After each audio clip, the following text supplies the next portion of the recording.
Fox News contributor and former White House press secretary under George W. Bush. Look, you just heard me use the word torture. I don't doubt that some of that comes into play just in the sense of do everything you can to keep these ICE agents from doing their jobs. And their handbooks out now, and we've shared some of that information. But this threat against their lives is being taken very seriously, Ari. Yeah, the word that came to my mind, Harris, watching that is anarchy. Yeah. And if you remember the Occupy Wall Street movement about a decade ago in New York, where they occupied a park in New York and then chanted and carried on. Chop District in Seattle, where they occupied an area of Seattle, took it over, a group of anarchists and others. You're seeing this now in Minneapolis, not only with its malicious style, threats against the federal government, particularly law enforcement, but their ability and their willingness, they've actually done it, to set up checkpoints on city streets, harassing individuals, innocent civilians, just trying to get from point A to point B. This is what anarchy looks like in the streets of America. Thank goodness we have ICE. Thank goodness we have DOJ. Thank goodness we have law enforcement to prevent this type of anarchy, because there is a growing left-wing militia in America, and we're seeing proof of it on the streets of Minneapolis. Well, I was just talking about the fact with the shutdown deadline creeping closer. I want to ask you about that. Another Democrat divide is widening now. Some House Democrats are fuming at Senate Minority Leader Chuck Schumer over his history of negotiating deals with Republicans, specifically with the President of the United States, instead of holding the line. That's what Dems want him to do. Illinois Democrat Delia Ramirez told Axios, quote, "I will continue to tell you that Schumer needs to get the bleep out over and over and over until he does. He continues to demonstrate to us that he can't meet the moment." Another House Democrat said this: "The main feeling among members is a lack of trust in Schumer's strength and ability to strike a hard bargain." Is this working for them politically? Well, yes and no. It depends on what district you're in. If you're in a district that is a socialist district, a progressive district, if you're in a district where they just want to fight and not get anything done, yes, it's working. If you're part of the America that says we actually have to work together, we have to get things done in this country, at the end of the day, the fighting has to subside and agreements have to be reached. Otherwise, what is the point of electing anybody to Congress? Particularly when the Democrats are in the minority.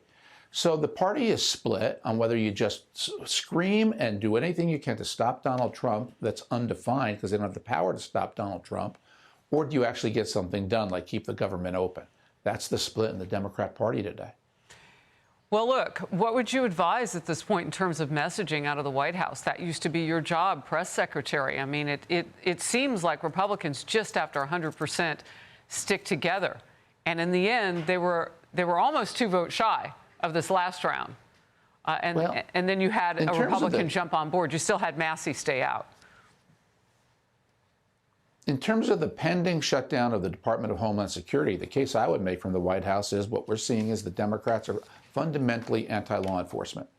Department of Homeland Security was the agency set up after September 11th to protect us from terrorists, and has carried on a number of vital missions to protect our country. But these are the core issues the modern-day Democratic Party is against. They're against law enforcement, not only federal, not only ICE, but police everywhere. That's what this is. It's a cultural issue, much more than a funding issue.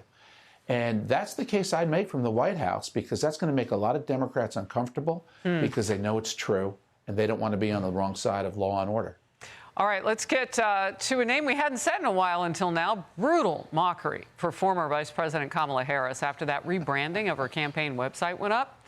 The failed presidential candidate says the new site is the place to be if you are Gen Z. Oh, here's part of the relaunch video. I have good news. So Kamala HQ is turning into headquarters, and it's where you can go online to get basically the latest of what's going on, and also to meet and revisit with some of our great, courageous leaders. Kamala HQ is turning into headquarters. She does know literally that's what HQ stands for. Okay, she's trying to appeal to young voters, obviously. Part of it includes a reference to the goofy Gen Alpha 6-7 phenomenon. Democrat critics mock the rebrand. One sarcastically told the Daily Caller that another website for memes is groundbreaking. The leader of a progressive group posted that it shows Kamala Harris is a microcosm of what's wrong with the Democratic Party. What's your take on this, Ari? Well, set aside for just a second the Gen Z stuff. She's advertising this place as the place to go to find out what's going on. Have you ever heard a more empty-headed statement? I mean, who markets No, I live with something teenagers. I can't talk that stupidly around them. I'm not allowed. And then when it comes to that, the Gen Z, anytime somebody Kamala Harris's age is trying to talk in a manner that attracts Gen Z, you know they don't know what they're talking about. By the time they've heard it, it's too late. Young people have already moved on, so don't try. I mean, this is just what Kamala Harris is known for. She's always been known for saying empty-headed blather that doesn't connect with anybody, but she thinks she's being clever. She's got no future in the Democratic Party. I wish her luck online. Look, the RNC is outspending the DNC by tens of millions of dollars. And we can pop it up real quickly, just how much each has on hand in those committees, Republican and Democrat. 95 million nearly for Republicans and 14 million nearly for Democrats. She burned through so much cash. Maybe she's doing this to try to raise some of that money to fill up that gap, because that is a big hole to start out in as a party as you go into the midterms and beyond. Your last quick thought.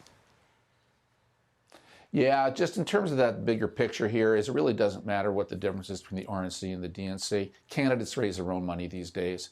Democrats are still going to outraise Republicans everywhere, because that's the way modern politics works. Democrats have the money, Republicans almost always are in second. So we're just getting this from her for no reason. Okay, Ari Fleischer, thank you. Hey everyone, I'm Emily Campagno. Catch me and my co-hosts Harris Faulkner and Kaylee McEnany on Outnumbered every weekday at 12 p.m. Eastern, or set your DVR. Also, don't forget to subscribe to the Fox News YouTube page for daily highlights.